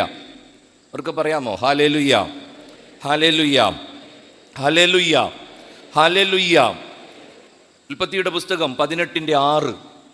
ഹാഗാർ പെണ്ണ് സാറയുടെ അടുത്ത് വഴക്കിട്ട് ഓടുകയാണ്. വഴിയിൽ ദൈവം ഓടിച്ചിട്ട് പിടിച്ച് ദൈവത്തിൻ്റെ ദൂതൻ ഹാഗാറിനോട് ചോദിച്ച്, സാറായുടെ ദാസിയായ ഹാഗാറെ, നീ എവിടെ നിന്ന് വരണു? നീ എവിടേക്ക് പോവണ്? ഗംഭീര ചോദ്യം അത്. നീ എവിടെന്നാ വരണത്? നീ എവിടേക്കാ പോണത്? ഇടയ്ക്കിടയ്ക്ക് നമ്മൾ ധ്യാനിക്കണം ഈ കാര്യം. What's your origin and what's your destiny. നീ എവിടെന്നാ വരണത്? നീ എവിടേക്കാ പോണത്? കഴിഞ്ഞ കാലങ്ങളെക്കുറിച്ചുള്ള ധാരണകൾ ഉണ്ടാവണം. ജീവിതത്തിൻ്റെ ലക്ഷ്യങ്ങളെക്കുറിച്ചുള്ള ബോധ്യങ്ങൾ ഉണ്ടാകണം. അപ്പോഴാണ് മടങ്ങി വരവ്, തിരിച്ചു നടക്കൽ സാധ്യമാവുക. അങ്ങനെയാണ് വീണ്ടെടുപ്പും വിശുദ്ധീകരണവും സംഭവിക്കുക. പ്രിയമുള്ളവരെ, അവബോധമാണ് ജീവിതത്തിൻ്റെ അച്ചുതണ്ട്. ഞാനൊരു അച്ഛനാണ്, ഞാനൊരു അപ്പനാണ്, ഞാനൊരു അമ്മയാണ്, ഞാനൊരു മകനും മകളുമാണ്, ഞാനൊരു ജീവിത പങ്കാളിയാണ്. ഇത്തരത്തിലുള്ള അവബോധങ്ങളിൽ നിന്ന് നമ്മൾ പടിയിറങ്ങുമ്പോൾ നമ്മുടെ ജീവിതം ഇടർച്ചകളിലേക്ക് കൂപ്പുകുത്തും. ഇന്നലെ നാം വായിച്ചില്ലെങ്കിലും കേട്ട മനുഷ്യനാണ് മോശ. പുറപ്പാട് ഗ്രന്ഥം 3-ാം അധ്യായത്തിലാണ് മോശയ്ക്ക് ദൈവം പ്രത്യക്ഷപ്പെടുന്നത്. You know that. മോശയ്ക്ക് ദൈവം പ്രത്യക്ഷപ്പെട്ടു. എങ്ങനെ ദൈവം പ്രത്യക്ഷപ്പെട്ടത്? കത്തുന്ന മുൾപടർപ്പ്, അല്ലേ? ഇങ്ങനെയൊക്കെയാണ് നമ്മുടെ ബൈബിളിൽ. ലാംഗ്വേജിൽ വ്യത്യാസം ഉണ്ടെങ്കിൽ ക്ഷമിക്കണേ. കത്തുന്ന മുൾപടർപ്പ്. മോശയ്ക്ക് ദൈവം പ്രത്യക്ഷപ്പെട്ട്, കത്തുന്ന മുൾപടർപ്പിൽ പ്രത്യക്ഷപ്പെട്ടിട്ട് ദൈവം മോശയോട് എന്താ പറഞ്ഞത്? എന്തൂരാനാ പറഞ്ഞത്? ഷർട്ടണോ? ചെരുപ്പ് ഊരാൻ പറഞ്ഞു. അതെന്തുകൊണ്ടാണ് ദൈവം മോശയോട് ചെരുപ്പ് ഊരാൻ പറഞ്ഞത്? എന്തുകൊണ്ടാണ്? നമ്മളങ്ങനെ പഠിച്ചു വെച്ചേക്കണേ. നീ നിൽക്കണ സ്ഥലം പരിശുദ്ധമാണ്. നീ നിൽക്കണ സ്ഥലം പരിശുദ്ധമാണ്. അതുകൊണ്ട് ചെരുപ്പ് ഇടാൻ പാടില്ല, ചെരുപ്പ് ഊരി മാറ്റി എന്ന് വെച്ചാൽ നമ്മൾ മനസ്സിലാക്കുന്നത് പോലെ മോശ നിൽക്കുന്ന ആ വട്ടത്തിൽ ദൈവസാന്നിധ്യം ഉണ്ടെന്നല്ല അതിൻ്റെ അർത്ഥം. നമ്മൾ പലപ്പോഴും ബൈബിൾ അങ്ങനെയാണ് വായിക്കാറും വ്യാഖ്യാനിക്കാറും. പല പള്ളികളുടെയും പുറത്ത് എഴുതി വെച്ചിട്ടുണ്ടല്ല, പാദരക്ഷകൾ അഴിച്ചു വയ്ക്കുക, അല്ലേ? പാദരക്ഷകൾ. എൻ്റെ പള്ളിയുടെ സൈഡിൽ ഞാൻ കുറച്ച് കനത്തിലൊന്ന് എഴുതി വെച്ചേ, നിൻ്റെ ചെരുപ്പും അഹങ്കാരവും ഇവിടെ ഉപേക്ഷിക്കുക, അകത്തിരിക്കുന്നവൻ നിൻ്റെ ദൈവം. പള്ളിക്കാർ വന്നിട്ട് പറഞ്ഞു, അച്ഛാ ഇത്തിരി കടുപ്പണ്ടാ. അങ്ങനെ ഞാൻ അഹങ്കാരം വെട്ടി ചെരുപ്പ് മാത്രമാക്കി. ഞാൻ അങ്ങനെ ആദ്യം എഴുതി വെച്ചേ, ചെരുപ്പും അഹങ്കാരവും ഉപേക്ഷിക്കുക, അകത്തിരിക്കുന്നവൻ നിൻ്റെ ദൈവം. നമ്മൾ പള്ളിയിൽ കയറുമ്പോൾ ചെരുപ്പിടാത്തതിൻ്റെ കാരണം എന്താണ്? ഇതന്നെ, പള്ളി പരിശുദ്ധമാണ്, പള്ളിയിൽ ദൈവമുണ്ട്. അങ്ങനെയൊക്കെ നമ്മൾ വിചാരിച്ചേക്കണത്. നമ്മുടെ ധാരണ അതാണ്. സെമിനാരി പഠിക്കുമ്പോൾ ലോക തരികിട ഒരു ഗുരു ഉണ്ടായിരുന്നു. ഭയങ്കര കുറുമ്പനൊരച്ഛൻ സെമിനാരിയിൽ പഠിപ്പിക്കാൻ. കുറുമ്പൻ എന്ന് വെച്ചാൽ വേറെ വൃത്തിയോടൊന്നുമില്ല കേട്ടോ, തങ്കപ്പെട്ടൊരച്ഛനാണ്. പക്ഷെ 6 ചോദ്യങ്ങൾ ചോദിക്കും. ഭീകര ചോദ്യങ്ങളാണ്. നമ്മളെ ക്ഷഞ്ഞ വരപ്പിക്കും അച്ഛൻ. അങ്ങനൊരു വൈദിക ശ്രേഷ്ഠൻ എനിക്ക് സെമിനാരിയിലുണ്ടായിരുന്നു. ഞാനിപ്പോഴും ഓർക്കും. ചേട്ടന്മാർ ഫിലോസഫിയൊക്കെ പഠിക്കുമ്പോൾ മുതിർന്ന ക്ലാസ്സുകളിൽ പഠിക്കണ ജ്യേഷ്ഠ സഹോദരങ്ങൾ, ഞങ്ങൾ ചെറിയ ശമാശന്മാർ ചെല്ലുമ്പോൾ തന്നെ പറഞ്ഞു തരും, 6 മാസം കഴിയുമ്പോൾ ഒരച്ഛൻ വരും. ആ അച്ഛൻ വന്ന് ക്ലാസ്സിൽ ആവശ്യമില്ലാത്ത ചോദ്യമൊക്കെ ചോദിക്കും. ചുമ്മാ ഷൈൻ ചെയ്യാൻ വേണ്ടി എടുത്തു ചാടി വല്ല വെളിച്ചപ്പാടും വിളിച്ച് പറയരുത്. നീ എന്ത് പറഞ്ഞാലും നിന്നെ കാലുമ പിടിച്ച് നിലത്തടിക്കും അച്ഛൻ. അതുകൊണ്ട് സൂക്ഷിച്ചും കണ്ട് ഇരിക്കണതാണ് നല്ലത്. മൗനമാണ് വിദ്വാനും വിഡ്ഢിക്കും ഭൂഷണം. മിണ്ടണത് ബുദ്ധിയല്ല. ചേട്ടന്മാരങ്ങനെയൊക്കെ പറഞ്ഞ് പഠിപ്പിച്ച് ഇതൊക്കെ കേട്ട് വലിയ ടെൻഷനോടെയാണ് ഞങ്ങൾ ഈ ഗുരുവിനെ കാത്തിരുന്നത്. അങ്ങനെ 6 മാസം കഴിഞ്ഞപ്പോൾ ഈ ഗുരു വന്നു. പേര് പറയാൻ പറ്റില്ല, അതുകൊണ്ടാണ് പറയുന്നത്. പുള്ളി ജീവിച്ചിരിപ്പുണ്ട്, അതുകൊണ്ട് പറയൂല. മരിച്ചു കഴിയുമ്പോൾ പറയും. ഇപ്പോൾ ഏതാണ്ട് 95 വയസ്സായിട്ടുണ്ട്, അധികം കാലം ഇല്ല ഇനി. ഗുരു വന്ന് ആദ്യത്തെ ചോദ്യം ഞാനിപ്പോഴും ഓർക്കും. ഞങ്ങളിങ്ങനെ കണ്ണും തുറപ്പിച്ച് പ്രാർത്ഥനയൊന്നുമില്ല ക്ലാസ്സിൽ. സാധാരണ ക്ലാസ്സൊക്കെ തുടങ്ങുമ്പോൾ ഒരു പ്രാർത്ഥനയൊക്കെ ചൊല്ലുമല്ലോ. ഈ അച്ഛൻ്റെ ക്ലാസ്സിൽ പ്രാർത്ഥനയൊന്നുമില്ല. അച്ഛൻ വരുമ്പോൾ ചോദിക്കും, കാലത്ത് എഴുന്നേറ്റപ്പോൾ പ്രാർത്ഥിച്ചോടാ? ഉവച്ചോ, അത് മതി, എപ്പോഴെപ്പോഴും കർത്താവിനെ ശല്യപ്പെടുത്തണ്ട, കർത്താവ് ഒന്ന് റെസ്റ്റ് എടുത്തോട്ടെ, നമുക്ക് ക്ലാസ് തുടങ്ങാം. ഇതാണ് അച്ഛൻ്റെ ട്രാക്ക്. ആദ്യത്തെ ചോദ്യം ഞാനിപ്പോഴും ഓർക്കും. അച്ഛൻ ചോദിച്ചു, എടാ ശമാശാന്നൊന്നും വിളിക്കില്ല, ബ്രദറേന്ന് അത്രയും കൂടി വിളിക്കില്ല, ഒരു ബഹുമാനവും ആദരവും ഇല്ല, ഇങ്ങനെ തന്നെ വിളിക്കുള്ളൂ. എടാ നീ എന്താടാ പള്ളിയിൽ ചെരുപ്പിടാത്തത്? ആദ്യത്തെ ചോദ്യമായിരുന്നു. Still I do remember. ആദ്യത്തെ ചോദ്യം, നീ എന്താടാ പള്ളിയിൽ ചെരുപ്പിടാത്തത്? ചേട്ടന്മാരുടെ ക്ലാസ് നന്നായിട്ട് പഠിച്ചു വെച്ചിരുന്നത് കൊണ്ട് ഒരു ശമാശനും കമാ എന്നൊരക്ഷരം മിണ്ടിയില്ല. ഒക്കെ വായും പൊത്തിയിരുന്നു. അച്ഛൻ പിന്നെയും ചോദിച്ചു, നിന്നോടാ ചോദിച്ചത്, ഈ ബാച്ചൊക്കെ പൊട്ടന്മാരാണോ? 168 പേരുണ്ട് ക്ലാസ്സിൽ, ഒക്കെ മന്നിപ്പുകളാണ്. എന്താടാ ചെവി കേട്ടൂടെ? ഉത്തരം പറയടാ, നീ എന്താടാ പള്ളിയിൽ ചെരുപ്പിടാത്തത്? ഗുരു പിന്നെ അലറി. പേടിച്ച് വരച്ച് ഏറ്റവും മുമ്പിലിരുന്ന കാട്ടടയ്ക്ക പോലത്തെ ഒരു ചമ്മാച്ചൻ. ഞങ്ങൾ ഈ പൊക്കം കുറഞ്ഞവരൊക്കെ ഏറ്റവും മുമ്പിലാണ്, വിഷമിക്കണ്ട. പൊക്കം കുറഞ്ഞവരൊക്കെ ഏറ്റവും മുമ്പിലാണ്. ഞാനൊക്കെ ഫസ്റ്റ് റോയാണ്. കസേരയുണ്ട് സെമിനാരിൽ. എൻ്റെ 4-5 അപ്പുറത്തിരിക്കണ ഒരു ആത്മാവ് കൈവക്കി. ഇന്ന് പുള്ളിയൊരു അച്ഛനാണ്. അപ്പം തന്നെ ഗുരു അവനെ കയറി പിടിച്ച്, പറയടാ എന്താടാ പള്ളിയിൽ ചെരുപ്പിടാത്തത്? ആ പാവം പറഞ്ഞു, അച്ഛാ പള്ളിയിൽ ദൈവമുണ്ട്, പള്ളി പരിശുദ്ധമാണ്, അതുകൊണ്ട് ചെരുപ്പിടാൻ പാടില്ല. ഉടനെ എൻ്റെ ഗുരു, ഓഹോ, പള്ളിയിൽ ദൈവമുണ്ട്, പള്ളി പരിശുദ്ധമാണ്, അതുകൊണ്ട് പള്ളിയിൽ ചെരുപ്പിടാൻ പാടില്ല അല്ലേ? ഉറക്കെ ചോദിച്ചു. ഞങ്ങൾ നീർക്കോലികൾക്കൊക്കെ പത്തി വെച്ച് എല്ലാ ചമ്മാച്ചന്മാരും ഒറ്റ സ്വരത്തിൽ പറഞ്ഞു അതെ. പിന്നെ അത് പറയാൻ കുഴപ്പമില്ല. അപ്പം എൻ്റെ ഗുരു ചോദിച്ചു, പള്ളിയിൽ ദൈവം ഉള്ളത് കൊണ്ടാണ് നീ പള്ളിയിൽ ചെരുപ്പിടാത്തത്. മിടുക്കൻ. അപ്പോൾ ദൈവം ഇല്ലാത്ത ഒരു സ്ഥലത്തിൻ്റെ പേര് പറയടാ, എനിക്കൊന്ന് ചെരുപ്പിടാൻ. എന്തായി? ദൈവം ഇല്ലാത്ത ഒരു സ്ഥലത്തിൻ്റെ പേര് പറയടാ, എനിക്കൊന്ന് ചെരുപ്പിടാൻ. എല്ലാം പ്ലിങ്, സമാധാനായി. ഗുരു വിട്ടില്ലട്ടാ. ഗുരു പിന്നെയും ചോദിച്ചു, നീ ഫുട്ബോൾ കളിക്കണ ഗ്രൗണ്ടിൽ ദൈവം ഉണ്ടടാ? ഉവച്ചു. നീ വോളിബോൾ കളിക്കണ കോർട്ടിൽ ദൈവം ഉണ്ടടാ? ഉവച്ചു. നീ ചോറുണ്ണ റെഫക്ടറിയിൽ ഡൈനിങ് ഹാളിൽ ദൈവം ഉണ്ടടാ? ഉവച്ചു. നീ കിടന്നുറങ്ങണ ഡോർമെട്രിയിൽ ദൈവം ഉണ്ടടാ? ഉവച്ചു. നീ കുളിക്കണ ബാത്റൂമിലുണ്ടോടാ കർത്താവ്? ഉവച്ചു. നീ ടോയ്ലറ്റിൽ പോണ ടോയ്ലറ്റിൽ ഇങ്ങേരുണ്ടടാ? ഉവച്ചു. അപ്പം നീ എവിടെ ചെരുപ്പിടും? അപ്പം നീ എവിടെ ചെരുപ്പിടും? ഇതാണ് ഞാൻ പറഞ്ഞ ലോക തരികട ഗുരുവാന്ന്. അടാറ് ചോദ്യമാണ്, ഇടിവെട്ട് ഉത്തരവാണ്. എല്ലാത്തിൻ്റെയും തലയിൽ ലഡുവെട്ടി ഒക്കെ വയം പൊളിച്ചിരുന്നു. മോശയോട് എന്തുകൊണ്ടാണ് ദൈവം ചെരുപ്പ് ഊരാൻ പറഞ്ഞത്? പള്ളിയിൽ ചെരുപ്പ് ഊരണതിന് പല കാരണങ്ങളുണ്ട്. തീർച്ചയായിട്ടും ദേവാലയം പരിശുദ്ധമാണ്. പക്ഷേ ഫോറിനിലൊക്കെ പോയ അച്ഛന്മാർക്കും അറിയാം, നിങ്ങൾക്കും അറിയാം, പുറത്ത് രാജ്യങ്ങളിലൊന്നും ആരും ചെരുപ്പ് ഊരിടൂല. പക്ഷെ അവൻ തൊപ്പി ഊരും. ദേവാലയത്തിൽ ദൈവമുണ്ട്, ഉറപ്പായിട്ടും പരിശുദ്ധമാണ്.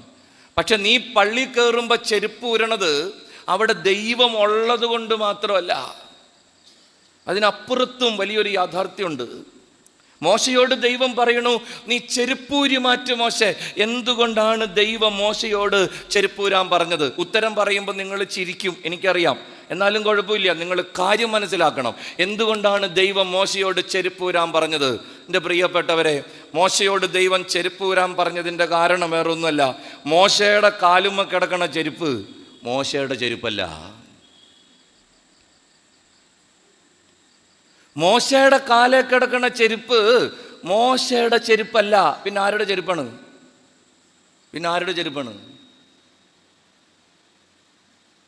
മോശയുടെ കാലേ കിടക്കണ ചെരുപ്പ് ഫറവോയുടെ ചെരുപ്പാണ്. മോശയ്ക്ക് ഒരിക്കലും ചെരുപ്പിടാനുള്ള അനുവാദമില്ല. കാരണം മോശ ഈജിപ്തിൽ അടിമയാണ്. അടിമ ഒരിക്കലും ചെരുപ്പിടാൻ പാടില്ല. പക്ഷെ മോശയുടെ കാലുമ്മ ചെരുപ്പ് കയറി.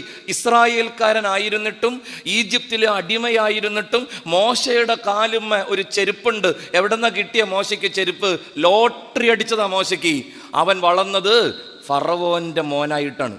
അവൻ ജീവിച്ചത് ഫറവോന്റെ കൊട്ടാരത്തിലാണ്. അങ്ങനെ മോശ പോലും അറിയാതെ ഒരു ഇസ്രായേൽക്കാരനും ധരിക്കാൻ അനുവാദമില്ലാത്ത ചെരുപ്പൊരെണ്ണം മോശയുടെ കാലുമ്മ കയറിക്കുടി. കർത്താവ് മോശയോട് പറയുന്നത് അതാണ്. മോശേ, നീ ഫറവോന്റെ മോനല്ലട്ടാ, നീ എൻ്റെ മോനാണ്.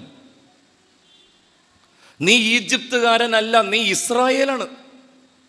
ഈ ചെരുപ്പ് ഒരിക്കലും നിനക്ക് പാകാവില്ല. ഒരു മോശേ, ചെരുപ്പ് ഈ ചെരുപ്പ് നിനക്ക് പറ്റിയ ചെരുപ്പല്ല. കർത്താവ് മോശയോട് പറയാൻ ആഗ്രഹിച്ചത്, എൻ്റെ നിറസാന്നിധ്യത്തിൽ എൻ്റെ മുമ്പിൽ നിൽക്കുമ്പോൾ നീ ഓർക്കണം നീ ആരാണെന്ന്, നീ ആരാണെന്നും നീ ആരായിരിക്കേണ്ടവനാണെന്നും. നീ ഈജിപ്തുകാരനല്ല, നീ ഫറവോയുടെ സന്തതിയല്ല, നീ ആടുമേയിച്ച് നടക്കേണ്ടവനല്ല. നീ എൻ്റെ സ്വന്തം, എൻ്റെ ജനത്തിൻ്റെ നേതാവാകേണ്ടവൻ. നിന്നെ ഞാൻ നിയോഗിച്ചേക്കുന്നത് ആയതിലേക്കാണ്. അതുകൊണ്ട് അതിന് യോജ്യമല്ലാത്തതെല്ലാം നിൻ്റെ ജീവിതത്തിൽ നിന്ന് നീ ഊരി മാറ്റണം. ഇതിനെയാണ് അവബോധം എന്ന് പറയുന്നത്. ഞാൻ ആരാണെന്നുള്ള തിരിച്ചറിവ്, ഞാൻ ആരായിരിക്കേണ്ടവനും ആയിരിക്കേണ്ടവളുമാണെന്നുള്ള ബോധ്യം. പള്ളിയിൽ കയറുമ്പോൾ നമ്മൾ ചെരുപ്പ് ഊരണത് പള്ളിയുടെ കാർപ്പറ്റിൽ അഴുക്കാകുമെന്ന് പേടിച്ചിട്ടല്ല. ദൈവത്തിൻ്റെ മുമ്പിൽ നിൽക്കുമ്പോൾ നിൻ്റെ ജീവിതത്തിൻ്റെ നിസ്സഹായതയും നിൻ്റെ നിസ്സാരതയും അവൻ്റെ വീണ്ടെടുപ്പും നീ ധ്യാനിക്കുന്നതിലേക്ക് നിൻ്റെ ഹൃദയത്തെ ഒരുക്കുന്നതിൻ്റെ ഭാഗമാണ് നിൻ്റെ പാദരക്ഷകൾ നീ അഴിച്ചു വെക്കുന്നത്. ഈ ലോകത്തിൽ നിന്ന് കർത്താവിൻ്റെ അതിവിശുദ്ധ സ്ഥലത്തേക്ക് പ്രവേശിക്കുമ്പോൾ ഈ ലോകത്തിൻ്റെതായതൊക്കെ ഉപേക്ഷിക്കുന്നതിൻ്റെ പ്രതീകമായും അതിനെ വ്യാഖ്യാനിക്കുന്നവരുണ്ട്. എന്തു ആവട്ടെ, നീ ആരാണെന്നുള്ള തിരിച്ചറിവിലേക്ക്, അവബോധത്തിലേക്ക് വഴി നടക്കാനാണ് ഇന്നത്തെ സുവിശേഷം നമ്മെ ഓർമ്മിപ്പിക്കും. ഈ ലോക ജീവിതത്തിലായിരിക്കുമ്പോൾ ഞാൻ ആരാണെന്നും ഞാൻ ആരായിരിക്കേണ്ടവനുമാണെന്നും എപ്പോഴും ഒരു ചിന്ത എൻ്റെ ഉള്ളിലുണ്ടാവണം. ഹല്ലേലൂയ. അവർക്ക് പറയാമോ? Hallelujah, hallelujah, hallelujah, hallelujah, hallelujah. പ്രിയപ്പെട്ടവരെ, ഞാൻ ആരാണെന്ന് ചിന്തിക്കുമ്പോൾ അച്ഛൻ്റെ മനസ്സിൽ വെളിപ്പെട്ട് വരുന്ന ഒരു ചിന്ത ഇതാണ്. ഉൽപ്പത്തിയുടെ പുസ്തകം, ലൂക്കാ അറിയിച്ച സുവിശേഷം 19-ാം അധ്യായത്തിൽ 1 മുതലുള്ള വചനം. അവിടെയാണ് കർത്താവ് ഈ സക്കൈ, നിങ്ങളുടെ ബൈബിളിൽ സക്കൈ, എൻ്റെ ബൈബിളിൽ സക്കേവൂസ്, അയാളെ കണ്ടുപിടിക്കണത്. കർത്താവ് വരണ വഴിയിൽ ആ മനുഷ്യൻ മരത്തുമ്മ കയറി കർത്താവിനെ കാത്തിരുന്നു. കർത്താവിനെ കാണാൻ വേണ്ടി അയാൾ മരത്തുമ്മ കയറി. അയാൾ മരത്തുമ്മ കയറിയപ്പോൾ കർത്താവ് അയാളുടെ വീട്ടിൽ കയറി. അടിപൊളി ഭക്ഷണത്തിൻ്റെയൊക്കെ അവസാനം സക്കേവൂസ് എഴുന്നേറ്റ് അനുതാപത്തിൻ്റെ പശ്ചാത്താപത്തിൻ്റെ പാട്ടുപാടി, സങ്കീർത്തനം പാടി. സക്കേവൂസ് പറഞ്ഞു, എൻ്റെ സ്വത്തിൽ പകുതി ദരിദ്രർക്ക്, വഞ്ചിച്ചെടുത്തത് 4 ഇരട്ടി. കർത്താവ് പറഞ്ഞു, ഇന്ന് ഈ ഭവനത്തിന് രക്ഷ കൈവന്നിരിക്കുന്നു.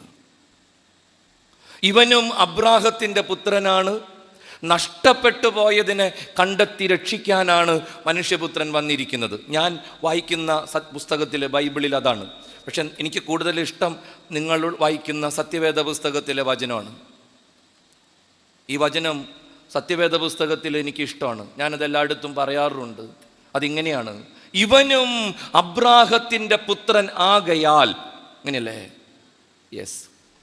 ഇവനും അബ്രാഹത്തിൻ്റെ പുത്രൻ ആക കൊണ്ട് ഈ ഭവനത്തിന് രക്ഷ ലഭിച്ചിരിക്കുന്നു. അങ്ങനെ ഈശോ പറഞ്ഞത്. എൻ്റെ ബൈബിളിൽ ഇന്ന് ഈ ഭവനത്തിന് രക്ഷ ലഭിച്ചിരിക്കുന്നു, ഇവനും അബ്രാഹത്തിൻ്റെ പുത്രനാണ്. നിങ്ങളുടെ സത്യവേദ പുസ്തകത്തിൽ ഇവനും അബ്രാഹത്തിൻ്റെ പുത്രൻ ആകയാൽ ഈ ഭവനത്തിന്, ഈ കുടുംബത്തിന് രക്ഷ കിട്ടാനുള്ള കാരണം അബ്രാഹത്തിൻ്റെ പുത്രനായ സക്കേവൂസ് ഈ ഭവനത്തിൽ ഉണ്ടായിരുന്നത് കൊണ്ടാണ്. ചോദ്യം ഇതാണ്, കർത്താവ് പറഞ്ഞതിൻ്റെ അർത്ഥം എന്താണ്? സക്കേവൂസിൻ്റെ അപ്പൻ്റെ പേര് അബ്രാഹം എന്നൊന്നുമല്ല. എന്താണ് കർത്താവ് പറഞ്ഞതിൻ്റെ അർത്ഥം? അബ്രാഹത്തിൻ്റെ മോനാണ് സക്കേവൂസ്. ഉത്തരം തപ്പിപ്പോയപ്പോൾ അച്ഛൻ്റെ കണ്ണുടക്കിയത് ഉൽപ്പത്തി പുസ്തകം 12:1. ഇന്നലെ നമ്മൾ സാന്ദർഭികമായി അത് വായിക്കുകയുണ്ടായി. 12:1. ദൈവമായ കർത്താവ് അബ്രാമിനോട് പറഞ്ഞു, നീ നിന്റെ ദേശത്തെയും പിതൃഭവനത്തെയും സ്വന്തക്കാരെയും ബന്ധുക്കളെയും വിട്ട് ഞാൻ കാണിച്ചു തരുന്ന നാട്ടിലേക്ക് പോവുക.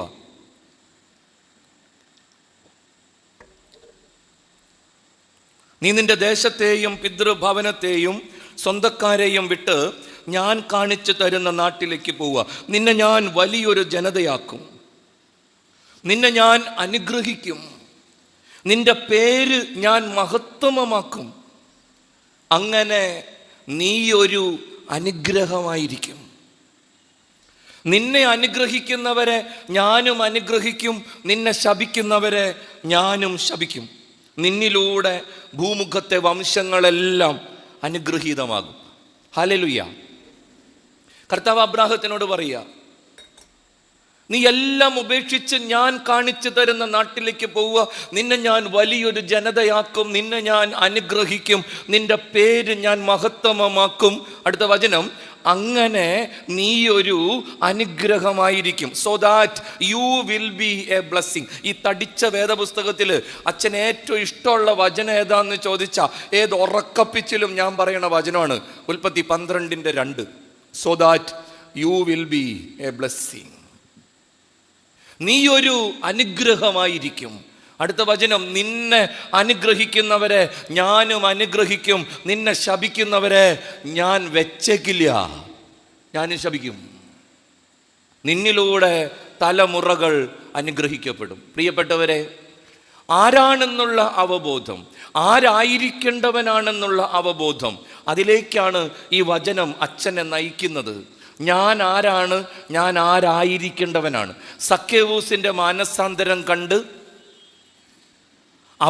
അവനെ പ്രതി കർത്താവ് അവൻ്റെ കുടുംബത്തോട് പറഞ്ഞ വചനം, ഇവൻ അബ്രാഹത്തിൻ്റെ മോനാണ്. അർത്ഥത്രയുള്ളൂ, ഈ കുടുംബത്തിൻ്റെ അനുഗ്രഹമാണിവൻ, ഈ കുടുംബത്തിൻ്റെ അനുഗ്രഹമാണിവൻ. ഇവൻ്റെ തലയ്ക്ക് പുറത്താണ് ഈ കുടുംബത്തിനുള്ള രക്ഷ ഞാൻ പൊത്തിവെച്ചിരിക്കുന്നത്. ഇവൻ മാനസാന്തരപ്പെട്ടപ്പോൾ, ഇവൻ വിശുദ്ധീകരിക്കപ്പെട്ടപ്പോൾ, ഇവനിലൂടെ ഈ കുടുംബത്തിലേക്ക് കടന്നു വരേണ്ട നന്മ, രക്ഷ, അനുഗ്രഹങ്ങൾ ദാ കടന്നു വരികയാണ്. അതാണ് കർത്താവ് പറഞ്ഞ എൻ്റെ അർത്ഥം.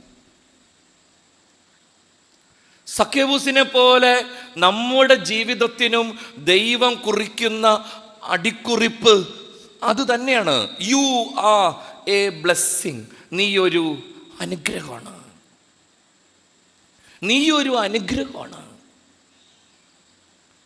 മറ്റുള്ളവർ നിന്നെക്കുറിച്ച് പറയണത് പോലെയല്ല, മറ്റുള്ളവർ നിന്നെ മനസ്സിലാക്കുന്നത് പോലെയല്ല, നീ പോലും നിന്റെ ജീവിതത്തെ വിലയിരുത്തുന്നത് പോലെയല്ല ദൈവം നിന്റെ ജീവിതത്തെ വിലയിരുത്തുന്നത്. നമ്മളെക്കുറിച്ച് പലരും പലതും പറയും, ആർക്കെന്തും പറയാല്ല. മുഖത്തു നോക്കി ചീത്ത പറയണവരുണ്ട്. പ്രായമായ കാരണവന്മാരോടൊക്കെ ഞങ്ങളുടെ നാട്ടിലൊക്കെ പറയും, പോയി ചത്തൂടെ. നമുക്ക് ഇൻഫീരിയോറിറ്റി കോംപ്ലക്സ് ഉണ്ട്, നമുക്ക് പഠിക്കാൻ കഴിവില്ല, പാട്ടുപാടാൻ വൈഭവമില്ല, പ്രാർത്ഥിക്കാൻ അറിയില്ല, നമുക്ക് വലിപ്പമില്ല, ശരീരത്തിന് സൗന്ദര്യമില്ല. ഇങ്ങനെയൊക്കെ നമ്മൾ പലപ്പോഴും അപകർഷതാബോധത്തിന് അടിമപ്പെടും. നമ്മുടെ പ്രിയപ്പെട്ടവർ നമ്മളെ കുറ്റപ്പെടുത്തും, നമ്മുടെ പ്രിയപ്പെട്ടവർ നമ്മളെ തള്ളിപ്പറയും, നമ്മളോട് ചേർന്ന് നിൽക്കുന്നവർ നമ്മളെ വെറുക്കും.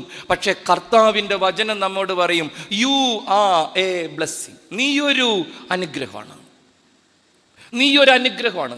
മറ്റുള്ളവർ നിന്നെക്കുറിച്ച് എന്തു പറഞ്ഞാലും, മറ്റുള്ളവർ നിന്റെ ജീവിതത്തെ എങ്ങനെ വ്യാഖ്യാനിച്ചാലും, നിന്റെ ജീവിതത്തിനുള്ള നല്ല ദൈവത്തിൻ്റെ അടിക്കുറിപ്പ് അതാണ്.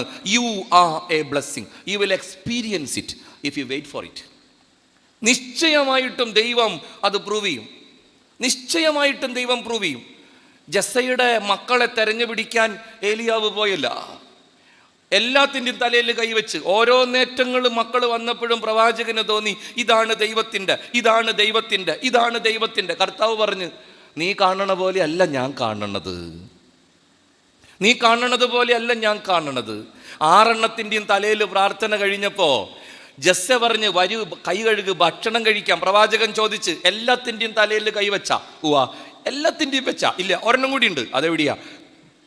അതിന് സ്റ്റാൻഡേർഡ് കുറവാണ്, അത് പാടത്തെടുക്കണം. ആട് മേയിച്ചുകൊണ്ടിരിക്കുകയാണ്. പ്രവാചകൻ പറഞ്ഞ് അതിനെ വിളിക്കി. ജസ്സയുടെ ഭൃത്യന്മാര് 4 പാടും ചെതറിയോടി അവസാനം പാടത്ത് ചെളിയിൽ കിടക്കണവനെ പൊക്കിക്കൊണ്ടുവന്ന് അവനെ കൊണ്ട് മുമ്പിൽ നിർത്തിയപ്പോൾ പ്രവാചകന്റെ ചങ്കി പറഞ്ഞ്, ഇവനാണ് എനിക്കുള്ളവൻ, ഇവനാണ് എനിക്കുള്ളവൻ, ധൈര്യമായിട്ട് കമത്തിക്കോ അഭിഷേക തൈലത്തിൻ്റെ പാത്രം. ഇസ്രായേലിൻ്റെ രാജാവ് ദാവീദ്. സത്യവേദ പുസ്തകത്തിൽ എത്ര മനുഷ്യരെ നമ്മൾ കണ്ടുമുട്ടണത്. പ്രിയപ്പെട്ടവരെ, മറക്കരുത്, ദൈവത്തിൻ്റെ തെരഞ്ഞെടുപ്പ് എപ്പോഴും നിസ്സാരങ്ങളായവയെ, അവഗണിക്കപ്പെട്ടവയെ, ഇല്ലായ്മയെ തന്നെ. സക്കേവൂസ് അവൻ്റെ കുടുംബത്തിന് വെറുക്കപ്പെട്ടവനായിരുന്നു, അവൻ്റെ സമൂഹത്തിന് വെറുക്കപ്പെട്ടവനായിരുന്നു, അവൻ്റെ പുരോഹിതരുടെ മനസ്സിൽ വെറുക്കപ്പെട്ടവനായിരുന്നു. അവൻ ഒരിക്കലും സ്വർഗം വാഗ്ദാനം ചെയ്യപ്പെട്ടിരുന്നില്ല. അവൻ പാപിയെന്ന്, പരസ്യ പാപിയെന്ന് മുദ്രകുത്തപ്പെട്ടവനാ.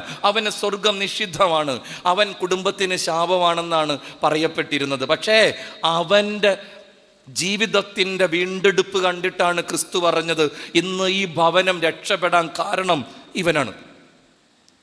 നമ്മുടെ ജീവിതത്തെക്കുറിച്ച് മറ്റുള്ളവർ എന്തൊക്കെ പറഞ്ഞാലും, നമ്മൾ തന്നെ നമ്മുടെ ജീവിതത്തെ എത്ര നിസ്സാരമായി കണക്കാക്കിയാലും, നിന്റെ ജീവിതത്തിനുള്ള ദൈവത്തിൻ്റെ അടിക്കുറിപ്പ്, ദൈവത്തിൻ്റെ മനസ്സിലുള്ള നിന്റെ നാമധേയം അനുഗ്രഹമെന്നാണ്. You are a blessing, simply a blessing. അത് മനസ്സിലാക്കി നമ്മൾ ജീവിക്കണം. നിന്നിലൂടെ അനുഗ്രഹിക്കപ്പെടുന്ന ഒരു കുടുംബമുണ്ട്, നിന്നിലൂടെ കൃപ കണ്ടെത്തപ്പെടുന്ന ചില ജീവിതങ്ങളുണ്ട്. ഉറപ്പായിട്ടും ഞാനിന്നിപ്പോൾ ഇവിടെ നിങ്ങളുടെ മുമ്പിൽ നിൽക്കാനുള്ള കാരണം അതാണ്, വേറെ ഒന്നുമല്ല. ഇത്ര ദൂരെയൊക്കെ സഞ്ചരിച്ച് വചനം പറയാൻ വരാമെന്ന് പറഞ്ഞ്, അതും ഇത്രയും വലിയൊരു ഇടവകയെന്നൊക്കെ വരും, വലിയ പാടാ. എന്നാലും കർത്താവ് ഇങ്ങനെ നിർബന്ധിക്കും, നീ അവിടെ പോയി എന്തെങ്കിലുമൊക്കെ പറ. ആർക്കെങ്കിലും നിന്നെക്കൊണ്ട് ആവശ്യമുണ്ട്, ആർക്കെങ്കിലും നിന്റെ വചനം കേൾക്കണമെന്ന് ഞാൻ നിശ്ചയിച്ചിട്ടുണ്ട്. ഒരാൾ വീണ്ടെടുക്കപ്പെട്ടാലും നിന്റെ യാത്ര സഫലമാണ്, അതുകൊണ്ട് നീ പോണം. നമ്മുടെ ഓരോരുത്തരുടെയും ജീവിതം അങ്ങനെയാണ്. നീ പ്രാർത്ഥിക്കുന്നത് നിനക്ക് വേണ്ടി മാത്രമല്ല, നീ വിശുദ്ധ ജീവിതം നയിക്കുന്നത് നിനക്ക് വേണ്ടി മാത്രമല്ല, നീ നിന്റെ തെറ്റുകുറ്റങ്ങൾ ഏറ്റുപറഞ്ഞ് മാനസാന്തരപ്പെടുന്നത് നിനക്ക് വേണ്ടി മാത്രമല്ല, നീ ഏതെങ്കിലും ഒരു പാവപ്പെട്ടവന് ഒരു ഗ്ലാസ് പച്ചവെള്ളം കൊടുക്കണത് നിനക്ക് വേണ്ടി മാത്രമല്ല. നിന്നിലൂടെ അനുഗ്രഹിക്കപ്പെടുന്ന ഒരു കുടുംബമുണ്ട്, നിന്നിലൂടെ കൃപ കണ്ടെത്തപ്പെടുന്ന ഒരു കുടുംബമുണ്ട്, നിന്നിലൂടെ വീണ്ടെടുക്കപ്പെടുന്ന ചില ജീവിതങ്ങളുണ്ട്. അത് നീ ഓർക്കണം. സുവിശേഷത്തിൽ കാനാൻകാരി പെണ്ണ് ഒരനുഗ്രഹമാണ്. അവൾ കർത്താവിൻ്റെ പിന്നാലെ നടന്ന് നിലവിളിച്ച് രാവിലെ മുതൽ വൈകുന്നേരം വരെ മോങ്ങിക്കൊണ്ട് നടന്നെന്നാണ് ബൈബിള് പറയണത്. വൈകുന്നേരമായപ്പോൾ ശമയോൻ പത്രോസിന് ചൂടായി. പത്രോസ് പറഞ്ഞ്, ഇവള് രാവിലെ മുതൽ നടക്കണതാണല്ല, എന്താ വേണ്ടതെന്ന് വെച്ചാൽ കൊടുത്ത് വീട്ടിൽ പറഞ്ഞു വിട്ടൂടെ, ഇതെന്തിനിങ്ങനെ പിന്നാലെ നടത്തണത്? കർത്താവിൻ്റെ അടുത്ത് പത്രോസ് ചൂടായി. കർത്താവ് പത്രോസിൻ്റെ അടുത്ത് ചൂടായി. കർത്താവ് പറഞ്ഞു, നീ നിന്റെ കാര്യം നോക്ക്, ഞാൻ വന്നിരിക്കുന്നത് ഇസ്രായേൽ ഭവനത്തിൽ നഷ്ടപ്പെട്ട ആടുകളെ തേടിയ, മക്കൾക്കുള്ളത് ഞാൻ പട്ടിക്ക് കൊടുക്കില്ല. പെണ്ണല്ലേ വർഗം, അവളാരാ മോള്? അവള് വട്ടം കയറി പറഞ്ഞ്, കർത്താവേ മക്കൾക്കുള്ളത് വേണ്ടിട്ടാ, പട്ടിക്കുള്ളത് തരാല, നീ മേശപ്പുറത്തുനിന്ന് താഴോട്ടിട്, ഞാൻ നക്കിക്കൊള്ളാം. കർത്താവ് പറഞ്ഞ്, നിന്റെ വിശ്വാസം വലുതാ, നീ പൊയ്ക്കോ, നീ ആഗ്രഹിച്ചതുപോലെ. ആ കാനാൻകാരി പെണ്ണ് അവളുടെ കൊച്ചു മകളുടെ ജീവിതത്തിൽ അനുഗ്രഹമാണ്. അവളുടെ കണ്ണീരാണ് ആ കുഞ്ഞിൻ്റെ ജീവിതം രക്ഷിച്ചത്. ശതാധിപൻ നമുക്കറിയാല, അയാൾ കർത്താവിന് ആളെ വിട്ട്, വെരി സീരിയസ്, ഭൃത്യൻ, ഒന്ന് വേഗം വരണം. കർത്താവ് ചെന്ന് അയാൾ വഴിയിൽ വട്ടം നിന്ന്, നീ എൻ്റെ വീട്ടിൽ വരാനുള്ള ഒരു സ്റ്റാൻഡേർഡ് എനിക്കില്ല, ഇവിടെ നിന്നുകൊണ്ട് എന്തെങ്കിലും പറഞ്ഞാൽ മതി, എൻ്റെ ഭൃത്യൻ സുഖപ്പെടും. ഈശോ എന്താ പറഞ്ഞേ? ഇതുപോലെ ഒരുത്തനെ ഇസ്രായേലിൽ പോലും ഞാൻ കണ്ടിട്ടില്ല, നീ പൊയ്ക്കോ, നീ ആഗ്രഹിച്ചതുപോലെ. അയാളുടെ ഭൃത്യൻ സുഖപ്പെട്ടു. ആ ശതാധിപൻ, ആ ഉദ്യോഗസ്ഥൻ, അയാളുടെ കീഴ് ജീവനക്കാരൻ്റെ ജീവിതത്തിൽ അനുഗ്രഹമാണ്. ഇതൊക്കെ നമ്മുടെ ജീവിതവുമായി വെച്ച് നോക്കണം. പിശാച് ബാധിച്ചവൻ്റെ അപ്പൻ, ആ കൊച്ചൻ്റെ അപ്പൻ കർത്താവിൻ്റെ മുമ്പിൽ അലറി നിലവിളിക്കുന്നുണ്ട്. എന്നെ കരച്ചിൽ അയാൾ നടത്തുന്നത് മർക്കോസിൻ്റെ സുവിശേഷത്തിൽ. അയാൾ പറയും, നിന്റെ 12 ശ്ലീഹന്മാരോട് ഞാൻ പറഞ്ഞ് എൻ്റെ കൊച്ചിനെ ഒന്ന് സുഖപ്പെടുത്താൻ, അവന്മാർക്ക് പറ്റിയില്ലട്ടാ. എൻ്റെ കുഞ്ഞിൻ്റെ മേൽ കരുണ തോന്നണം. അതിനെ പിശാച് ചെറുപ്പം മുതൽ പിടികൂടിയിട്ടുണ്ട്. വെള്ളത്തിലും തീയിലും തള്ളിയിടണം, നൊരയും പതയും വരണം, എങ്ങനെയെങ്കിലും എൻ്റെ കൊച്ചിനെ സുഖപ്പെടുത്തണം. നിനക്ക് കഴിയുമെങ്കിൽ എൻ്റെ കുഞ്ഞിനോട് കരുണ കാണിക്കും. കർത്താവ് ചൂടായി. കഴിയുമെങ്കിലെന്നാ, നിനക്ക് വിശ്വാസമുണ്ടോ? കർത്താവ് ചോദിച്ചു. അയാൾ പറഞ്ഞു, എൻ്റെ വിശ്വാസക്കുറവ് പരിഹരിച്ച് എൻ്റെ കുഞ്ഞിനെ സുഖപ്പെടുത്തണം. ആ ശതാധിപൻ അയാളുടെ കുഞ്ഞിൻ്റെ ജീവിതത്തിൽ ഒരനുഗ്രഹമാണ്. ക്ലാസിക്കൽ ടെക്സ്റ്റ് മർക്കോസ് 2. 4 പേര് കൂടി ഒരു തളർവാദ രോഗിയെ ചുമന്നുകൊണ്ട് വന്നു. അവർ പെര പൊളിച്ച്, വീടിൻ്റെ ഉത്തരം പൊളിച്ച് ഈ തളർവാദ രോഗിയെ കിടക്കപ്പാട് താഴോട്ടിറക്കി. മർക്കോസ് എഴുതുന്ന മനോഹരമായ വചനം, അവരുടെ വിശ്വാസം കണ്ട് ഈശോ തളർവാദ രോഗിയോട് പറഞ്ഞു. അവരുടെ വിശ്വാസം കണ്ട്. ഈ തളർവാദ രോഗിയോട് കർത്താവ് ഒരു വാക്ക് പോലും ചോദിച്ചില്ലെന്നുള്ളതാണ്. ചുമ്മാ ചോദിക്കാല്ല. തമ്പുരാൻ എത്ര പേരോട് എന്തൊക്കെ ചോദിച്ചേക്കണ്? ഒരു വാക്ക് പോലും ചോദിച്ചില്ല. വെറുതെ ചോദിക്കുക, നിന്റെ പേരെന്തെന്നാ? നിന്റെ പേരെന്തെന്നാ? നീ എത്ര നാളായി കിടപ്പുടങ്ങിയിട്ട്? നിനക്ക് വിശ്വാസമുണ്ടോ? സുഖപ്പെടണമെന്ന് ആഗ്രഹമുണ്ടോ? ഏതൊക്കെ ഡോക്ടർമാരെ കണ്ട്? എന്തൊക്കെ ചോദിക്കാൻ തമ്പുരാൻ? ഒരു ചോദ്യമില്ലട്ടാ. അവരുടെ വിശ്വാസം കണ്ട് ഈശോ തളർവാദ രോഗിയോട് പറഞ്ഞ്, നീ എഴുന്നേറ്റ് കിടക്കയും എടുത്ത് കുടുംബത്ത് പോ. ആ 4 കൂട്ടുകാര് ആ തളർവാദ രോഗിയുടെ ജീവിതത്തിൽ അനുഗ്രഹമാണ്. എൻ്റെ പ്രിയപ്പെട്ടവരെ, നീ നിന്റെ മക്കളുടെ ജീവിതത്തിൽ അനുഗ്രഹമാണ്. നീ നിന്റെ പ്രിയപ്പെട്ടവരുടെ ജീവിതത്തിൽ അനുഗ്രഹമാണ്. നിന്നിലൂടെ അനുഗ്രഹിക്കപ്പെടേണ്ട, നിന്നിലൂടെ വീണ്ടെടുക്കപ്പെടേണ്ട, വിശുദ്ധീകരിക്കപ്പെടേണ്ട കുറേ ജീവിതങ്ങളെ ദൈവം നിന്റെ ജീവിതത്തോട് ചേർത്ത് വെച്ചിട്ടുണ്ട്. അവർക്ക് വേണ്ടി നീ മാനസാന്തരപ്പെടണം. അവർക്ക് വേണ്ടി നിന്റെ ജീവിതത്തെ നീ കുറെ കൂടി സുന്ദരമാക്കണം. അവർക്ക് വേണ്ടി ഒരനുഗ്രഹമായി നീ പുനർജനിക്കണം. അതാണ് കർത്താവിൻ്റെ സുവിശേഷം ഇന്ന് നമ്മെ ഓർമ്മപ്പെടുത്തുന്ന കാര്യം. You are a blessing. You are a blessing. തിരിച്ചറിവോടെ ജീവിക്കണം, അവബോധത്തിൽ കഴിയണം. ഏതോ ഒരു സഭയിൽ പെട്ട ഒരു അച്ഛൻ്റെ മൃതസംസ്കാര ശുശ്രൂഷയിൽ പങ്കെടുത്തത് ഞാൻ ഓർക്കണം. ജാക്കബിറ്റ് അച്ഛനാണോ എന്ന് എനിക്ക് സംശയമുണ്ട്. ഞാൻ പള്ളിയകത്തുണ്ടായിരുന്നു. കറുത്തുടുപ്പിട്ട് അച്ഛന്മാരിങ്ങനെ വട്ടം കൂടി നിന്ന് മരിച്ചു കിടക്കണ അച്ഛൻ്റെ ചുറ്റും നിന്ന് അലറി പ്രാർത്ഥിക്കുകയാണ്. ഗംഭീര പാട്ട് പാടുകയാണ്. ഞാൻ ഈ വെള്ളം ഉടുപ്പിട്ട് അതിൻ്റെ ഉള്ളിലുണ്ട്. ഇടയ്ക്ക് ഈ അച്ഛന്മാരൊരു പാട്ട് പാടി. ആ പാട്ട് പാടി കേട്ടപ്പോഴേക്കും ഞാൻ ഇറങ്ങിപ്പോയി. കാരണം ആ പാട്ട് എൻ്റെ മനസ്സിനെ വല്ലാണ്ട് കൊണ്ട്. പാട്ടിൻ്റെ വരികൾ ഇങ്ങനെയായിരുന്നു: ദൈവമേ, ഞാൻ കാരണമാണോ നീ പറുദീസാക്കി വേലി കെട്ടിയത്? മരിച്ചു കിടക്കണ അച്ഛൻ കർത്താവിനോട് ചോദിക്കുന്നത് പോലെ കമ്പോസ് ചെയ്തേക്കണ ഒരു പാട്ടാണ്. ദൈവമേ, ഞാൻ കാരണമാണോ നീ പറുദീസാക്കി വേലി കെട്ടിയത്? അർത്ഥം ഒരുപക്ഷെ നിങ്ങൾക്ക് മനസ്സിലായി കാണും. ഉൽപ്പത്തി പുസ്തകമാണ് അടിസ്ഥാനം. ആദവും ഹവയും പാപം ചെയ്ത് കർത്താവ് 2 എണ്ണത്തിനെയും ചവിട്ടിക്കൂട്ടി പുറത്താക്കി. എന്നിട്ട് എന്താ ചെയ്തേ? പറുദീസാക്കി ചുറ്റും വേലി കെട്ടി. പറുദീസാക്കി ചുറ്റും വേലി കെട്ടി ദൈവം വലിയൊരു ഗേറ്റ് വെച്ച് 2 കെരൂബുകളെ കാവല് നിർത്തി.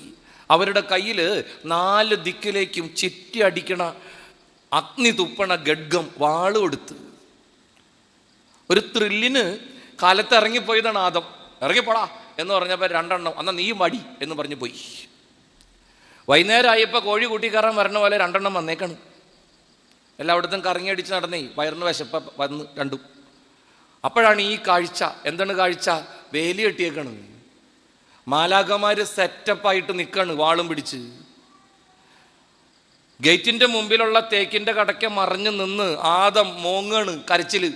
ചോദ്യതാണ്: ദൈവമേ, ഞാൻ കാരണമാണോ നീ പറുദീസാക്കി വേലി കെട്ടിയത്? ഇന്ന് രാത്രി വീട്ടിൽ ചെന്ന് കിടന്നുറങ്ങണയ്ക്ക് മുമ്പ് എല്ലാവരും ചിന്തിക്കേണ്ട ഒരു കാര്യമാണ്. ഇന്നത്തെ ഹോംവർക്ക് ഇതാണ്. എല്ലാവരും ചിന്തിക്കേണ്ട കാര്യമാണ്. ദൈവമേ, ഞാൻ കാരണം നീ എൻ്റെ കുടുംബത്തിന് വേലി കെട്ടിയിട്ടുണ്ടാ? ഞാൻ കാരണം എൻ്റെ പ്രിയപ്പെട്ടവർക്ക് ലഭിക്കേണ്ട അനുഗ്രഹങ്ങൾ നഷ്ടപ്പെടുന്നുണ്ടാ? എൻ്റെ തെറ്റുകുറ്റങ്ങളും എൻ്റെ ഇടർച്ചകളും എൻ്റെ കുടുംബത്തിൻ്റെ സമാധാനം നഷ്ടപ്പെടുത്തി കളയുന്നുണ്ടാ? എൻ്റെ മക്കളിലേക്ക് പെയ്തിറങ്ങേണ്ട ആകാശത്തിൻ്റെ അനുഗ്രഹങ്ങൾ എൻ്റെ അലസത കൊണ്ടും അഹങ്കാരം കൊണ്ടും അശ്രദ്ധ കൊണ്ടും നഷ്ടപ്പെട്ടു പോകുന്നുണ്ടാ? അനുഗ്രഹമാകേണ്ടതിന് പകരം ഞാൻ എൻ്റെ പ്രിയപ്പെട്ടവരുടെ ജീവിതത്തിൽ ശാപമായി തീരുന്നുണ്ടാ? ഒരു കുഴപ്പമില്ലാണ്ട് പോയിക്കൊണ്ടിരുന്ന കപ്പലാണ് താർഷിഷിലേക്കുള്ളത്. യോന എന്ന് പറയണ ഒരുത്തൻ അതിൻ്റെ ഉള്ളിൽ കയറി. അതുവരെ ഒരു കുഴപ്പമില്ലാണ്ട് പോയിക്കൊണ്ടിരുന്ന കപ്പല് ഈ ദുഷ്ടൻ കയറി അന്ന് കാറ്റ് പിടിച്ച് അവനെ പുറത്തേക്ക് ഇട്ടപ്പോൾ കാറ്റ് ശമിച്ച്. ആലോചിക്കണത് നല്ലതാണ്. നമ്മൾ അനുഗ്രഹമാകേണ്ടതിന് പകരം ശാപമായി മാറുന്നുണ്ടോ? ദൈവത്തിനും ദൈവിക കാര്യങ്ങൾക്കും ഞാൻ കൽപ്പിക്കേണ്ട വില, ഞാൻ കൊടുക്കേണ്ട സ്ഥാനം കൊടുക്കാതിരിക്കുന്നത് മൂലം എൻ്റെ കുടുംബത്തിലേക്ക് അസ്വസ്ഥതകൾ കടന്നു വരുന്നുണ്ട്. എൻ്റെ പ്രിയപ്പെട്ടവർക്ക് വേണ്ടി, എൻ്റെ കുടുംബത്തിന് വേണ്ടി എന്നെ തന്നെ വിശുദ്ധീകരിക്കുന്ന കാര്യത്തിൽ ഞാൻ എത്രമാത്രം ശ്രദ്ധയുള്ളവനും ഉള്ളവളുമാണ്.